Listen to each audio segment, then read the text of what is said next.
বলুন আপনার গাড়ি। কি বলছেন ম্যাডাম?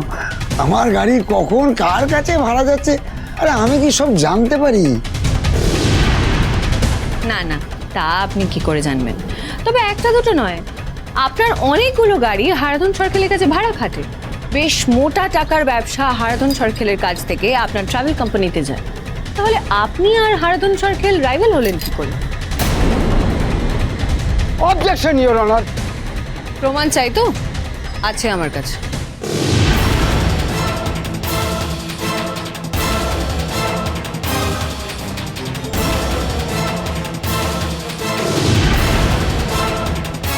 ইওর অনার, এই ছবিতে যে গাড়িগুলো দেখা যাচ্ছে সেগুলো সব হারাধন সরকারের বাড়ির সামনে দাঁড়িয়ে আছে। এবং এই সব কটা গাড়ি মিস্টার অলোক রায়ের কোম্পানি।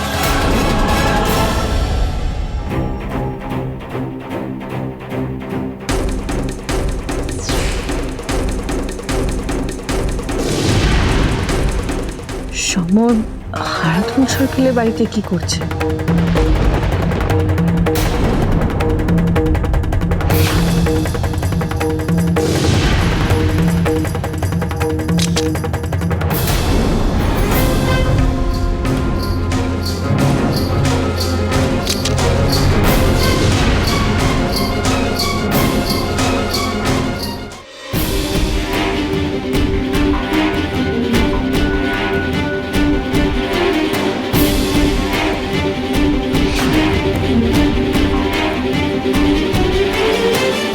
ডিপার্টমেন্ট এই সবকটা গাড়ির ইনফরমেশন নিয়ে এবং মিস্টার অলোক রায়ের কোম্পানি থেকে ইনফরমেশন নিয়ে এটা কনফার্ম করেছে যে এই সবকটা গাড়ি হারাধন সরকারের কাছে ডেইলি বেসিসে ভাড়া খাটে।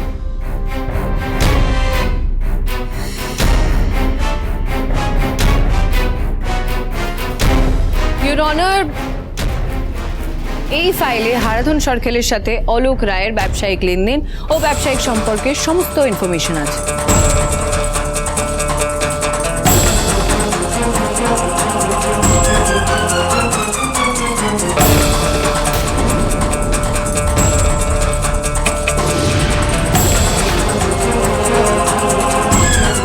যেখানে যেখানে হারাধন সরকারের ইনভেস্টমেন্ট আছে সেখানে সেখানে অলোক রায়েরও ইনভেস্টমেন্ট আছে। স্কুল, ক্লিনিক, সমস্ত ব্যবসায় উনি হারাধন সরকারের সঙ্গে আছেন, যুক্ত আছেন। এবং হারাধন সরকারের সাথে হাত মিলিয়ে আপনি আমাকে ফাঁসানো চক্রান্ত করেছেন। Objection your honour. আমার মনে হয় মিসেস ঘোষ একটু বেশি করেই ক্যারিড অ্যাওয়ে হয়ে গেছেন। যে দেখুন, যে কাউকে যে কেউ গাড়ি ভাড়া দিতে পারে এবং সেম বিজনেসে টাকা ইনভেস্ট করতে পারে, তার মানে এই নয় যে সেই সেম বিজনেসে টাকা ইনভেস্ট করলেই সে তার বন্ধু হয়ে যাবে, দুজনের বন্ধু হয়ে যাবে। এটা সম্ভব নয়। দুজন প্রতিপক্ষ সেম বিজনেসে টাকা ঢালতে পারে, হয়তো সেটাই তাদের মধ্যে শত্রুতার কারণ। Objection sustained. আমি আবার পরবর্তীতে এই সাক্ষীকে জেরা করার অনুমতি চাইছি। অনুমতি দেওয়া হলো। ধন্যবাদ।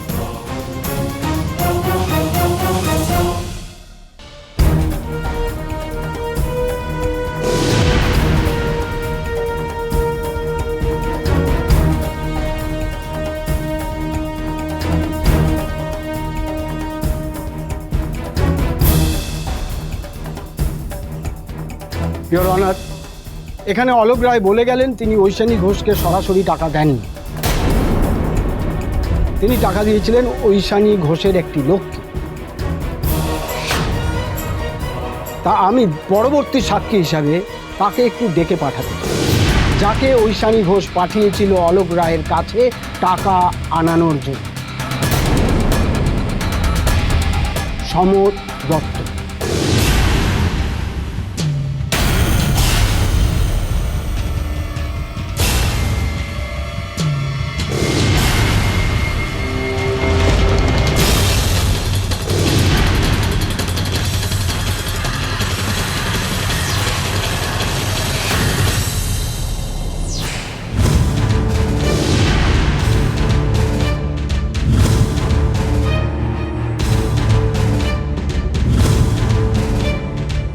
এসো সমর, আমি তোমার জন্যই ওয়েট করছিলাম।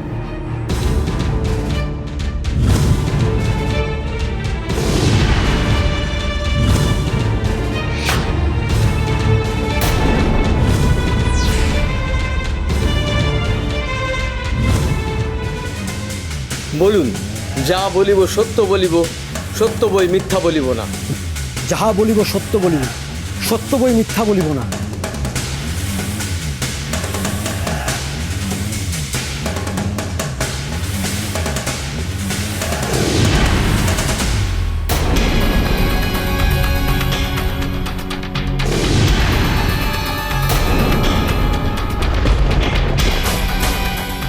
আমার এক বন্ধু হঠাৎ করে অসুস্থ হয়ে পড়ল।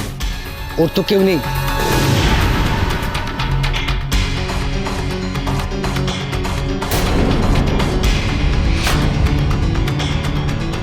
খালি ঘুঘুই দেখেছো সমর, হাতটা আজকে দেখবে। ঐশানী ঘোষ আপনাকে অলোক রায়ের কাছে টাকা আনতে পাঠিয়েছিল? হ্যাঁ, আমি একটা বড় ব্যাগ নিয়ে অলোক রায়ের কাছ থেকে ক্যাশটা নিলাম, নিয়ে ম্যাডামের বাড়িতে গেলাম।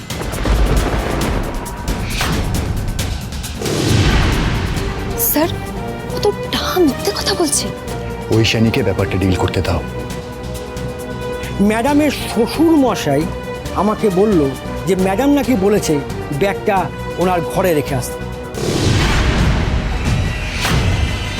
আর ম্যাডাম বলেছিল যে ওই টাকাগুলো একটা জলের কলসির মধ্যে রাখতে। আমি তাই করেছিলাম।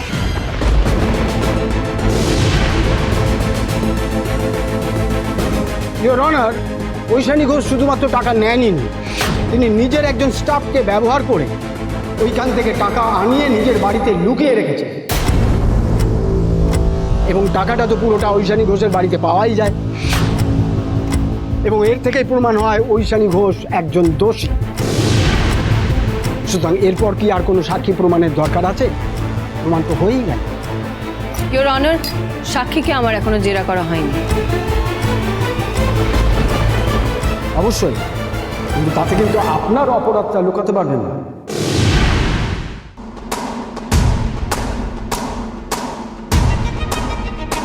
আগে আমার অপরাধটা প্রমাণ হোক।